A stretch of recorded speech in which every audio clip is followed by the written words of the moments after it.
जय भीम, मैं शालिनी और आप देख रहे हैं अंबेडकर नामा।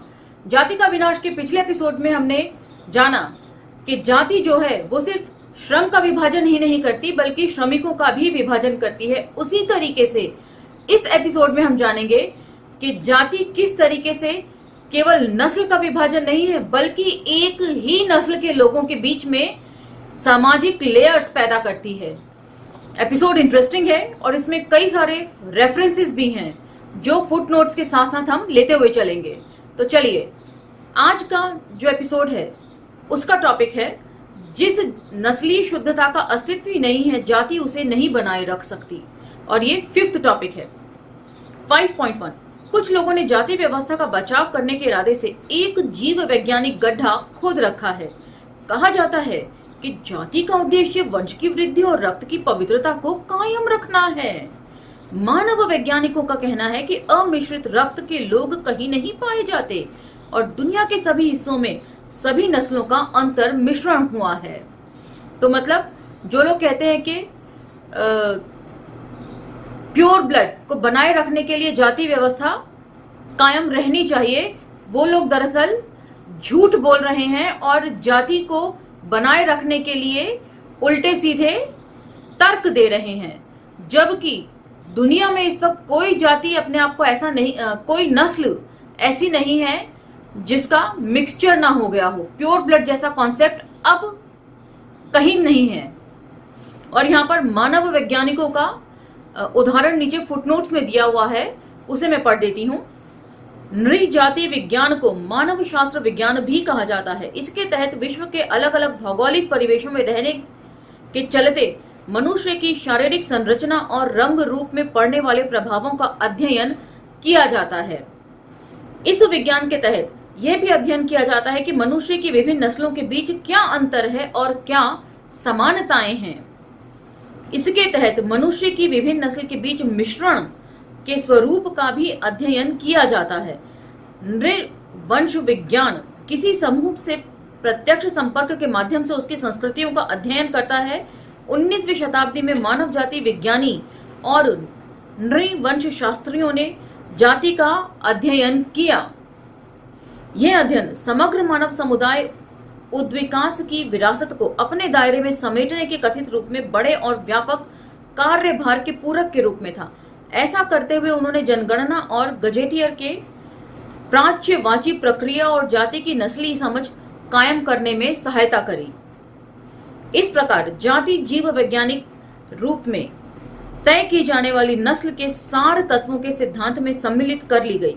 अंबेडकर 1916 में अपने निबंध castes in India the mechanism genesis and development में जाति को मानव जाति विज्ञान के संदर्भ में भिन्न तरीके से देखते हैं।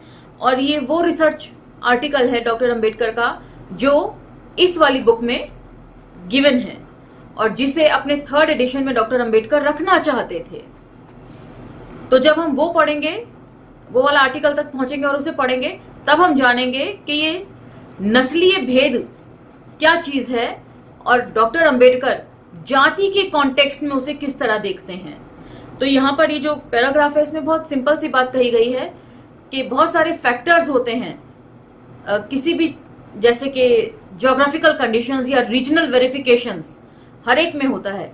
जो लोग पहाड़ों पर रहते हैं उनका रंग साफ होता है, जो लोग इक्वेटर लाइन के पास रहते हैं वो ज्यादातर सांवले या गहरे रंग वाले होते हैं। तो ये जो रीजनल वेरिफिकेशन की वजह से होता है। हम जहाँ रहते हैं वो परिस्थितियां, हमारे आसपास जो परिस्थितियां होती हैं उसी के हिसाब से हमारा रंग रूप, शरीर और लंबाई उसी हिसाब से ढलती है।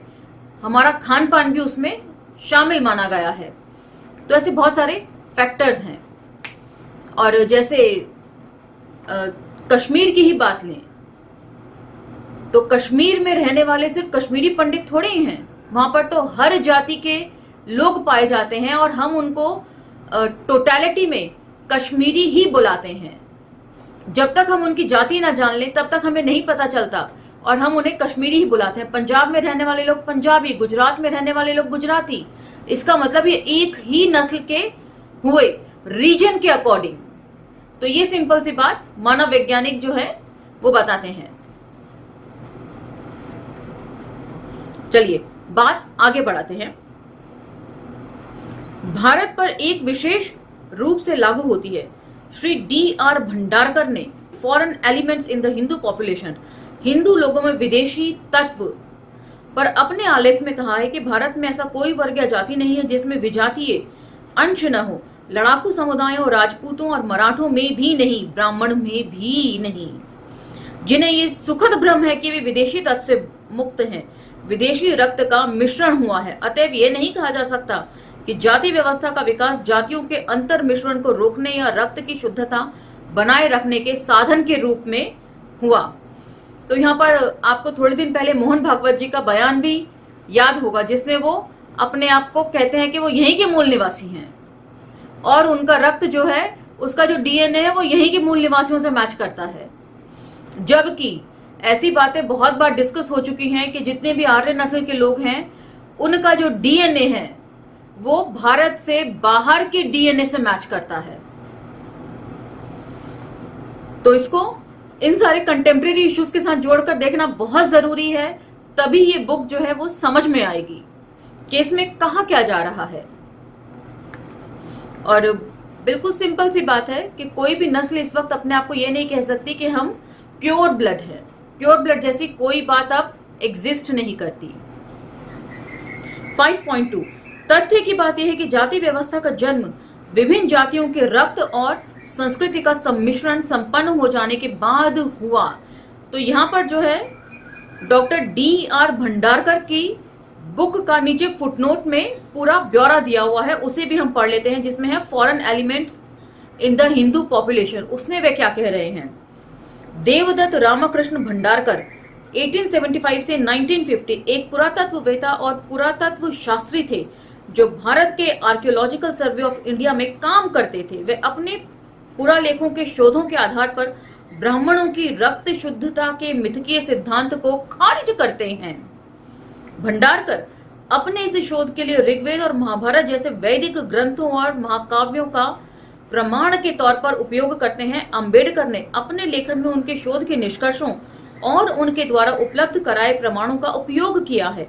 वे कहते हैं, कुल मिलाकर ये कहा जा सकता है कि महाभारत आख्यानों का एक समूह है जिसका कोई ज्यादा ऐतिहासिक महत्व नहीं है। तो यहाँ पर उन्होंने महाभारत और वैदिक ग्रंथों से चीजें उठाई हैं। तो महाभारत का, वैदिक ग्रंथों का तो मैं ज्यादा नहीं कह सकती, लेकिन महाभारत की मैंने काफी हद तक डीप स्टडी करी है। मुझे इंटरेस्ट रहा है रामायण से ज्यादा महाभारत में, तो उसके लिए तो मैं कह सकती हूँ कि महाभारत, यदि आपको B.R. चोपड़ा की डायरेक्ट की हुई महाभारत भी याद हो जो टीवी पर आती थी, उसमें भी ये दिखाया जाता है कि जितना भी जहां से शुरुआत होती है वंशावली की, शांतनु से, जो सबसे पहले राजा बताए हैं महाभारत में, उनकी पहली रानी से देवव्रत पैदा होता है। देवव्रत जिसको हम आगे जाके पितामह भीष्म के तौर पर जानते हैं।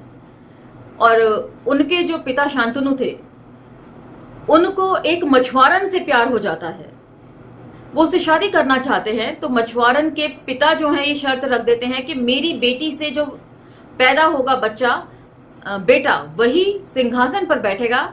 और तब जो है भीष्म प्रतिज्ञा लेते हैं और उसी से वो भीष्म के नाम से प्रसिद्ध होते हैं। उसमें ऐसे बहुत सारी बातें हैं। उस मछुआरन का नाम तो मुझे याद नहीं, लेकिन उसे मत्स्यगंधा भी कहा जाता था। और ऐसे ही बहुत सारे उदाहरण और हैं, जिसमें अर्जुन जो है द्रौपदी के अलावा नाग कन्या उलूपी से विवाह करता है, और कृष्ण जो कि यदुवंशी थे, यादव वंशी थे, उनकी बहन सुभद्रा से भी वो विवाह करता है। तो ऐसे बहुत, और भीम जो है वो एक राक्षसी हिडिंबा से विवाह करता है द्रौपदी के अलावा। तो ऐसे बहुत सारे उदाहरण हैं जो उन्होंने लिए हैं, और यहाँ कुछ उदाहरण मैंने कोट किए हैं। अगली बार जब आप महाभारत देखें तो इन सब चीजों को ध्यान में रखिएगा। हो सकता है आप लोगों में बहुत से लोगों को ये बात ध्यान भी हो। तो महाभारत का तो मैं यहाँ पे दे सकती हूँ आपको एग्जाम्पल। तो प्योर ब्लड कहां से और किस चीज को लेकर वो कह रहे हैं। और जो ऋषि थे जिन्होंने महाभारत लिखी, ऋषि व्यास, उनसे ही पांडु और धृतराष्ट्र पैदा हुए। तो बहुत घालमेल है। चलिए आगे बढ़ते हैं। यह मानकर चलना कि जाति का भेद वास्तव में नस्ल के भेद हैं। विभिन्न जातियों के साथ इस तरह व्यवहार करना मानो वे विभिन्न नस्लों के लोग हैं, तथ्यों का बहुत ही गंभीर विकृतीकरण है। ये तो मैंने पहले ही बता दिया कि रीजनल वेरिफिकेशन भी अहमियत रखता है जब मानव विज्ञान के ऊपर शोध होता है कि कोई कश्मीर से है तो वो कश्मीरी है, और वो सारे एक ही नस्ल के माने जाते हैं, पहाड़ी लोग। हम अमूमन सबको पहाड़ी बोलते हैं, लेकिन उनमें भी जातियां हैं और उसमें भी अलग अलग लोग हैं। पंजाब के ब्राह्मण और मद्रास के ब्राह्मण के बीच नस्लीय समानता क्या है? पंजाबी गोरे चिट्टे लंबे चौड़े, और मद्रास के लोग ज्यादातर डार्क कॉम्प्लेक्स, कोकी कॉम्प्लेक्शन वाले। कहीं से कोई मैच नहीं दिखता तो उनको नस्लीय भेद कह सकते हैं हम। बंगाल के अस्पृश्य और मद्रास के अस्पृश्य के बीच नस्लीय समानता क्या है? पंजाब के ब्राह्मण और पंजाब के अस्पृश्य के बीच नस्लीय भिन्नता क्या है? अब एक बहुत बेहतरीन सवाल यहां पर डॉक्टर अंबेडकर उठा रहे हैं कि ये तो हमने देख लिया कि पंजाब का ब्राह्मण और मद्रास का ब्राह्मण अलग अलग दिख जाता है, कॉम्प्लेक्शन, उनकी डील डॉल, उनकी बोली, उनके पहनावे के वजह से। लेकिन पंजाब का जो ब्राह्मण है और जो अस्पृश्य है वो तो एक जैसे दिखते हैं, एक ही जैसे बोली, एक ही जैसा खान पान, एक ही जैसा रहन सहन, मतलब अमूमन रीजन के हिसाब से। तो उनमें भिन्नता कैसी हुई?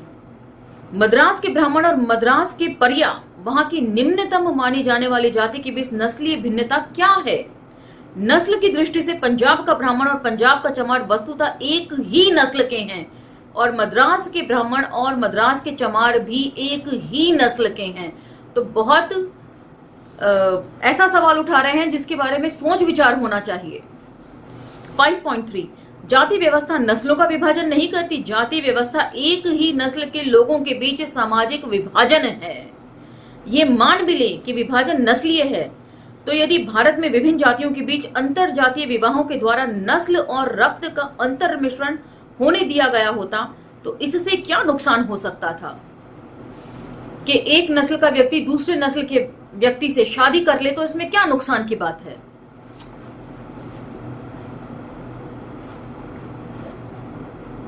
मनुष्य और पशुओं में इतनी गहरी भिन्नताएं हैं कि विज्ञान की नजर में मनुष्य और पशु दो अलग अलग प्रजातियां हैं। लेकिन जो वैज्ञानिक नस्लीय शुद्धता में विश्वास करते हैं वे भी दावा नहीं करते कि विभिन्न नस्लें मनुष्य की भिन्न प्रजातियां हैं। वे एक ही प्रजाति के विविध नमूने हैं, लेकिन वे एक दूसरे से यौन संबंध बना सकते हैं और ऐसा बच्चा पैदा कर सकते हैं जिसमें खुद बच्चा पैदा करने की क्षमता हो और जो अनुर्वरक न हो। 5.4 तो यहाँ पर एक वो बहुत अच्छी बात कह रहे हैं। इसको इस तरीके से भी आप समझ सकते हैं कि शेर अलग है, चीता अलग है, बिल्ली अलग है, लेकिन इन सब को नस्लीय समानता के चलते बिल्ली की प्रजाति में काउंट किया जाता है। लेकिन शेर जो है वो बिल्ली से बच्चा नहीं पैदा कर सकता। शेर शेरनी के साथ ही मीटिंग करके बच्चा पैदा करता है। तो ये तो हुई नस्लीय भिन्नता। लेकिन अमूमन ये एक ही नस्ल के बिल्ली की प्रजाति के माने जाते हैं। लेकिन जो वैज्ञानिक नस्लीय शुद्धता में विश्वास करते हैं वे भी ये दावा नहीं कर सकते कि विभिन्न नस्लें मनुष्य की विभिन्न प्रजातियां हैं।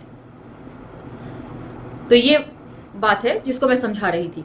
5.4 जाति व्यवस्था के बचाव में वंशानुक्रम और प्रजनन विज्ञान को लेकर तमाम तरह की वाहियात बातें की जाती हैं। तो यहाँ पर वंशानुक्रम और प्रजनन विज्ञान नीचे फुटनोट में दिया हुआ है, वो क्या है वो मैं आपके लिए पढ़ देती हूं। प्रजनन वह क्रिया है जिसमें दो एडल्ट्स के मिलने से बनी जाइगोट द्वारा नए जीव की उत्पत्ति होती है, जिसे सेक्सुअल रिप्रोडक्शन कहा जाता है।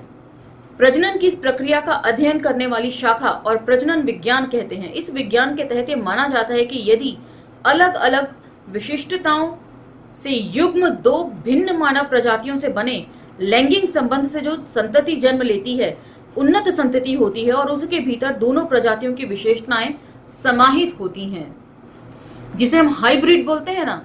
जब हम मार्केट में वेजिटेबल्स या फ्रूट्स खरीदने जाते हैं तो अक्सर हम देखते हैं हाइब्रिड फ्रूट्स आजकल आने लगे हैं। या पौधे के हिसाब से भी सोचिए, आम जो है वो बहुत बड़े बड़े पेड़ होते हैं आम के अमूमन, लेकिन आजकल हाइब्रिड प्लांट्स भी आ रहे हैं आम के, जिसे आप गमले में उगा सकते हैं और वो 2-3 फीट जाने के बाद ही फल से लद जाते हैं। वो हाइब्रिड वैरायटी होती है आम के फलों की। तो उसी तरीके से इंसानों में भी है। जैसे कि रावण का यहां पर मैं एग्जांपल देना चाहूंगी। रामायण में रावण जो है वो एक ऋषि पुत्र दिखाया है और उसकी मां जो है वो एक राक्षसी दिखाई है। तो उसमें दोनों ही तरह के गुण हैं, विद्वता भी है और भयंकरता भी है राक्षसों वाली। तो हाइब्रिड नस्ल जो है रावण की हम मान सकते हैं। उसी तरीके से अशोक का एग्जांपल ले सकते हैं। अशोक जो मौर्य वंश के को आगे बढ़ाने में जिन्होंने सहयोग किया, उनके पिता जो है मौर्य शासक थे और उनके महल में जो दासी थी उससे वो हुए थे, उन्हें दासी पुत्र कहा जाता है। और वो उनकी माँ जो थी वो एक निम्न जाति से थी। तो मेहनत कश लोग होते हैं निम्न जाति वाले, और राजे महाराजे जो होते हैं वो भी एक अच्छी नस्ल के माने जाते हैं। तो अशोक जो थे दोनों के मीटिंग से हुए थे और दोनों के अच्छे जीन्स जो थे वो उनमें थे। तो मुझे उम्मीद है कि मैं अपनी बात आप तक पहुंचाने में कामयाब हो पा रही हूं। मनुष्यों का एक ऐसा समूह जो अपनी शारीरिक संरचना और रंग रूप में एक जैसे होते हैं, उन्हें एक नस्ल का मनुष्य कहा जाता है। अर्थात जैविक अंतरों के आधार पर मनुष्यों का बंटवारा। इन जैविक अंतरों के आधार पर कुछ नस्लों ने अपने को अन्य नस्लों से श्रेष्ठ घोषित किया है और इसी को नस्लवाद कहते हैं। जैसे जो लोग गोरे हैं वो दूसरे को ब्लैक्स कहते हैं। अंग्रेज जब हम पे राज करते थे तो वो भारतीयों को ब्लैक कहकर ही संबोधित करते थे। चलिए आगे बढ़ते हैं। यदि जाति व्यवस्था का गठन सुप्रजनन विज्ञान के बुनियादी सिद्धांतों के अनुसार हुआ होता तो शायद ही इस पर किसी को ऐतराज होता, क्योंकि स्त्री पुरुष के बीच विवेक संगत युग्मता यानी कि मेटिंग से यदि नस्ल का सुधार होता है तो शायद ही इस पर किसी को ऐतराज हो। लेकिन किसी की भी समझ में यह नहीं आ सकता कि जाति व्यवस्था इस विवेक संगत युग्मिता यानी कि मेटिंग का प्रबंध कैसे कर सकती है। जाति व्यवस्था एक नकारात्मक चीज है। ये सिर्फ विभिन्न जातियों के व्यक्तियों को एक दूसरे से विवाह करने से रोकती है। किसी खास जाति के किन दो व्यक्तियों को परस्पर विवाह करना चाहिए ये चयन करने का जाति कोई सकारात्मक तरीका नहीं है। तो मैंने 2 एग्जाम्पल दिए थे, एक रावण का और एक सम्राट अशोक का।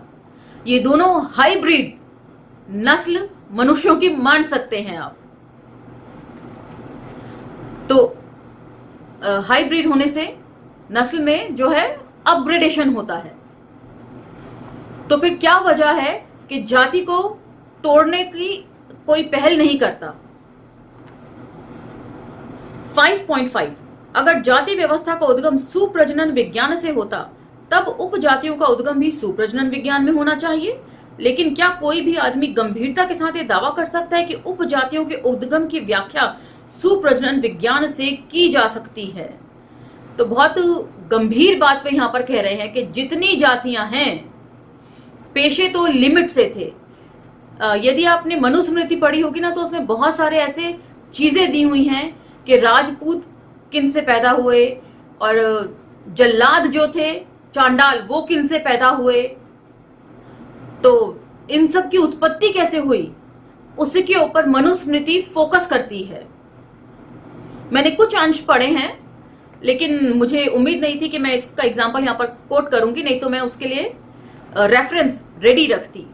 मेरे विचार में ऐसे किसी प्रतिपादन के पक्ष में तर्क करना मूर्खतापूर्ण है और इसकी वजह बहुत ही स्पष्ट है।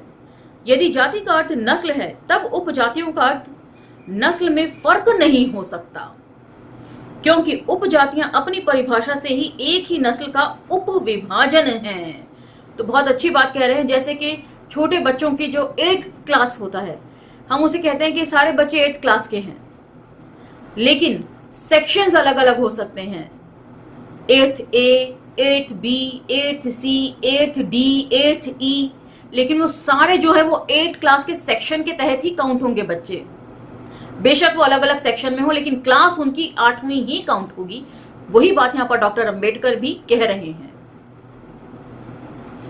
परिणाम स्वरूप उपजातियों के बीच रोटी बेटी के रिश्ते की मनाही नस्ल या रक्त की शुद्धता बनाए रखने के लिए नहीं हो सकती। यदि उपजातियों के उद्गम का संबंध प्रजनन विज्ञान से नहीं है तो इस दावे में कोई सार नहीं हो सकता कि जातियों का उद्गम सुप्रजनन विज्ञान से है। तो अब डॉक्टर अंबेडकर गंभीर आरोप लगा रहे हैं मनुवादियों पर कि जाति व्यवस्था जो है वो प्योर ब्लड के हिसाब से नहीं बनाई गई है, वो दरअसल रिसोर्सेज पर अपना पूरा कब्जा करने के लिए बनाई गई है कि कुछ लोग जो हैं वो सिर्फ ऐसे ही काम करते रहे जिनको नीच हम बोलते रहे। वो इंटेंशनली बनाई रखी गई है, जबकि विभिन्न जातियां जो हैं वो तरह तरीके से मेटिंग का नतीजा है। 5.6 पुनः यदि जाति का उद्गम सुप्रजनन विज्ञान में है तो अंतरजातीय विवाह पर प्रतिबंध को समझा जा सकता है, लेकिन जातियों और उपजातियों के बीच अंतर्भोज पर रोक लगाने का उद्देश्य क्या है? एक साथ बैठकर भोजन करने से रक्त अशुद्ध नहीं होता और इसलिए इससे नस्ल में सुधार या ह्रास नहीं हो सकता। तो बहुत अच्छी बात वे कह रहे हैं कि अक्सर ये देखा गया है ना कि ब्राह्मण जो है वो नीच जात के लोगों के साथ बैठकर भी खाना नहीं खा सकते, उनका मंदिर में प्रवेश भी नहीं हो सकता। मंदिर में प्रवेश यदि कोई नीच जाति का व्यक्ति कर ले तो उससे नस्ल की या प्योर ब्लड पे क्या असर होगा? तो बहुत सारे सवाल वो जेन्युइन उठा रहे हैं यहाँ पर कि जो लोग कह रहे हैं कि हम प्योर ब्लड के लिए ऐसा करते हैं, तो एक साथ बैठकर खाने से कोई खून मिक्स नहीं हो जाता।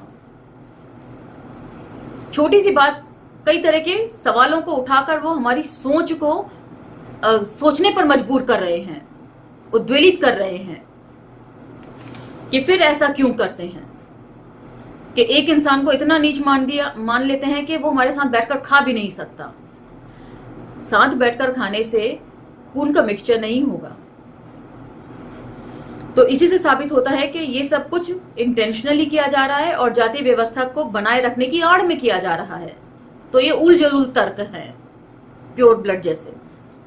5.7 इससे सिद्ध होता है कि जाति का कोई वैज्ञानिक उद्गम नहीं है और जो इसे सुप्रजनन विज्ञान पर आधारित सिद्ध करने की कोशिश कर रहे हैं वे एक निहायत अवैज्ञानिक चीज का समर्थन विज्ञान के माध्यम से करने का प्रयास कर रहे हैं।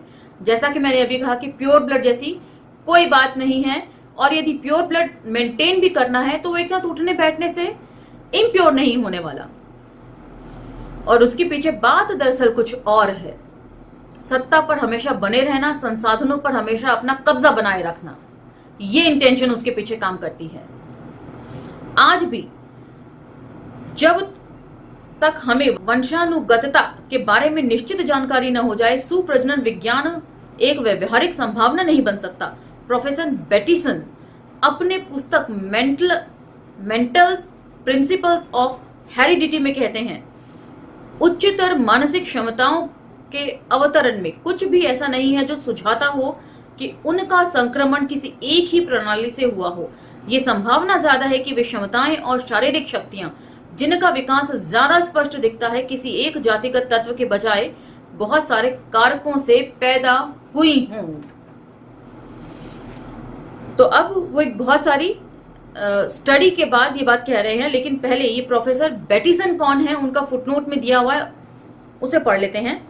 विलियम बेटिसन 8 अगस्त 1861 से 8 फरवरी 1926 ब्रिटिश वैज्ञानिक थे। उन्होंने आनुवंशिकीय विज्ञान यानी कि जेनेटिक्स का संस्थापक माना जाता है। आनुवंशिकीय विज्ञान को नए दृष्टि से देखते हुए उन्होंने materials for the study of variations 1894 नामक महत्वपूर्ण किताब लिखी। जॉर्ज मेंटल द्वारा 1866 में लिखित लेख के आधार पर उन्होंने मेंटल प्रिंसिपल्स ऑफ हेरिडिटी 1913 किताब लिखी 1913 में। तो एक बहुत अच्छी बात कह रहे हैं कि जो शारीरिक क्षमता होती है ना, अब एक लोहार है, उसका जॉब प्रोफाइल ऐसा है कि लोहे को पीट पीट के वो उसको शेप देता है, तो जाहिर सी बात है उसके अंदर ज्यादा ताकत होगी। शारीरिक श्रम जो करता है उसका ताकत भी शरीर में ज्यादा होती है। तो ये सारे फैक्टर्स भी डिपेंड करते हैं। यह तर्क देना कि जाति व्यवस्था का उद्गम सुप्रजनन विज्ञान में था, वर्तमान हिंदुओं के पूर्वजों को वंशानुक्रम के बारे में उस ज्ञान का स्वामी बताना है जिससे आधुनिक विज्ञान भी वंचित है। तो बहुत खिल्ली उड़ा रहे हैं कि ब्राह्मण जो इस तरह की बात करते हैं ना, प्योर ब्लड जैसे, और हम बहुत ऊंचे वंशावली के हैं, तो अभी तक वो ऐसी बातें बोलते हैं जिसके बारे में विज्ञान को भी कोई नॉलेज नहीं है। अवैज्ञानिक बातें वो करते हैं। 5.8 वृक्ष का मूल्यांकन उसके फल से किया जाना चाहिए। यदि जाति का संबंध सुप्रजनन विज्ञान से है तो इसे मनुष्यों की कैसी नस्ल पैदा करनी चाहिए थी। शारीरिक तौर पर हिंदू तीसरे दर्जे के लोग हैं। वे पिग्मी और बौनी, आकार प्रकार में अविकसित और शक्तिहीन नस्ल के हैं। यह एक ऐसी नस्ल है जिसके 9/10 यानी कि 9/10 हिस्से को सैनिक सेवा के अयोग्य घोषित कर दिया गया है। ये दिखता है कि जाति व्यवस्था का आधार आधुनिक वैज्ञानिकों का सुप्रजनन शास्त्र नहीं है। यह एक ऐसी सामाजिक व्यवस्था है जो हिंदुओं के एक विकृत हिस्से के, जिनकी सामाजिक स्थिति इतनी ऊंची थी कि वह इसकी शुरुआत कर सकें और जिनके पास इसे अपने से नीची स्थिति के लोगों पर आरोपित करने की शक्ति थी, अहंकार और स्वार्थपरता की अभिव्यक्ति करती है। तो इस पूरे टॉपिक का जो निचोड़ है वो यही है कि जाति व्यवस्था को बनाए रखने के लिए प्योर ब्लड जैसी इल्यूजन्स क्रिएट किए गए हैं, जबकि प्योर ब्लड जैसी कोई बात अब रेजिस्ट नहीं करती। तो हर चीज के पीछे जाति ही फैक्टर है। जो लोग अपने आप को श्रेष्ठ बताते हैं, जातीय श्रेष्ठता की बात करते हैं, वो दरअसल बेईमानी करते हैं पूरी सोसाइटी के साथ। वे सिर्फ अपने लिए ही सब कुछ चाहते हैं और बाकी सबको गरीब में ही रहने देना चाहते हैं। मौजूदा सरकार भी तो यही कर रही है। पूरी जो शक्ति है, जो पावर है, उसको कंसंट्रेट कर रही है कॉर्पोरेट्स के हाथों में। तो यही डॉक्टर अंबेडकर भी उस वक्त समझा रहे थे। तो आज का ये एपिसोड समाप्त होता है और काफी कंफ्यूजन हो सकता है आप लोगों को इसमें, लेकिन मुझे पूरा यकीन है कि यदि आप इसको ध्यान से सुनेंगे तो ये आपको आसानी से समझ में आ जाएगा। ये आपको कैसा लगा कमेंट सेक्शन में हमें जरूर बताते रहिए और अंबेडकर नामा को लाइक, शेयर, सब्सक्राइब करें और इन वीडियोस को दूसरों तक भी पहुंचाने में अंबेडकर नामा का सहयोग करें। अगले एपिसोड में फिर भेंट होती है, तब तक आज्ञा दीजिए। नमस्कार।